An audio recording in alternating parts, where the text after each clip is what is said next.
Olá pessoal, hoje vamos continuar nosso assunto de eletromagnetismo. O assunto vai ser forças magnéticas. Mais uma vez para vocês aqui as principais unidades do SI. E relembrando um assunto importante de aulas anteriores, mais uma vez a força de Oersted, o campo magnético gerado por uma corrente elétrica. Bem, hoje nós vamos estudar a força magnética sobre partículas eletricamente carregadas.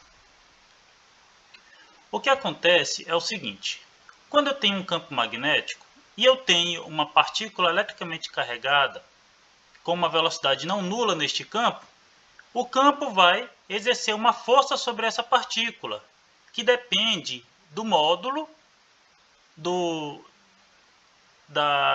sinal da carga e da velocidade. Perceba que nesta figura que nós temos aqui na tela, a carga negativa vai para cima, a carga positiva vai para baixo. Bem, a fórmula desta força magnética é F igual B, que é o campo magnético, vezes Q, que é a carga elétrica da partícula, vezes V, que é a velocidade, vezes o seno do ângulo entre a velocidade e as linhas de campo magnético.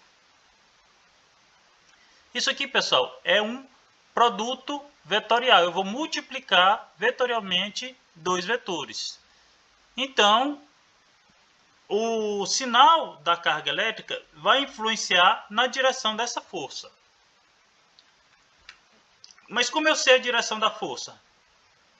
Para uma carga elétrica positiva, nós temos a regra da mão esquerda da força de Lorentz. Alguns professores de física gostam de ensinar a regra da mão direita, que eu não costumo ensinar a regra da mão direita porque confunde com a regra da mão direita para o campo magnético produzido por um fio. Então, na força de Lorentz, eu prefiro ensinar a regra da mão esquerda, que para mim sempre foi bem fácil. Perceba que começando do polegar, eu tenho o polegar sendo F, a força, B, o campo magnético, e V, a velocidade, que eu lembrava pela a bola de vôlei tinha FBV, Federação Brasileira de Vôlei, exatamente nessa ordem. Então, foi uma forma que eu aprendi a regra da força de Lorentz. Perceba também que o ângulo que eu vou utilizar é entre o indicador e o dedo médio. Esse ângulo pode variar de 0 a 360 graus, que na prática a gente termina utilizando sempre de 0 a 180, utilizando o referencial. Perceba que se a partícula for negativa, a força vai ser no sentido oposto, ok? Então você faz a regra da mão esquerda e inverte, ou se você tiver entendido, você consegue usar a mão direita para fazer isso aqui para a partícula negativa. Acho mais seguro que vocês façam a regra da mão esquerda normalmente e no final invertam a força para que você não se confunda. Então não vou citar as outras opções, somente a regra básica da mão esquerda. Perceba que fazendo a regra da mão esquerda aqui, nós temos essa partícula eletricamente carregada entrando aqui do lado esquerdo deste campo magnético. Se eu fizer a regra da mão esquerda, o meu indicador, que é o B, ele entra aqui na tela, a força, que é o dedo médio, está para a direita, a minha força vai ser para cima. À medida que essa força vai interagindo com a partícula, ela vai fazendo essa curva. Na prática, minha partícula ela vai entrar em um movimento circular uniforme, que acredito que os alunos tenham visto em física no primeiro ano. Aqui, a curva da carga. Se você for adequando sua mão, você vai ver que a força vai se adaptando, vai sempre apontando para essa mesma, para o centro deste deslocamento, que é o movimento circular uniforme. Perceba também que, se você entendeu a fórmula, você vai ver que se a minha partícula estiver viajando de forma paralelo ao meu campo magnético, eu não tenho força, porque o valor do seno será zero.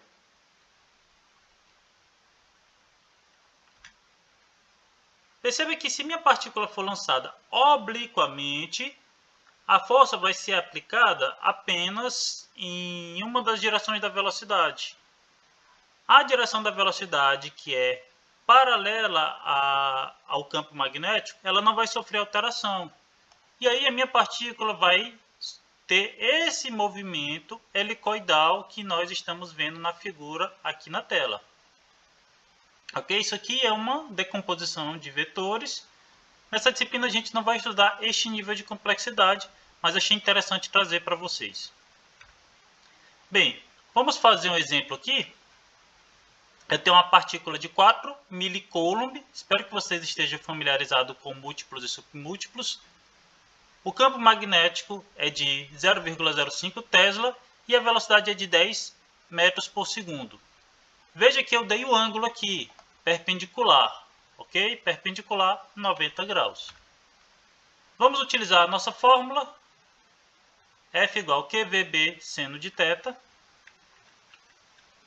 Substituindo os valores, nós temos aqui 0,004 vezes 10 vezes 0,05. E o seno vai ser 1 porque é perpendicular. Calculando esse valor, nós temos 0,002 newton ou 2 milnewton.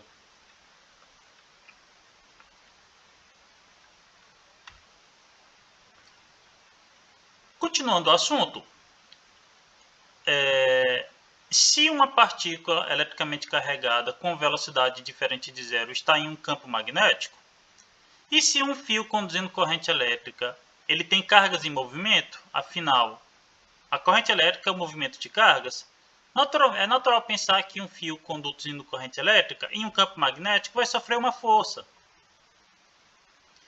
E é a mesma regra da mão esquerda, só que a gente substitui a velocidade pela direção da corrente elétrica.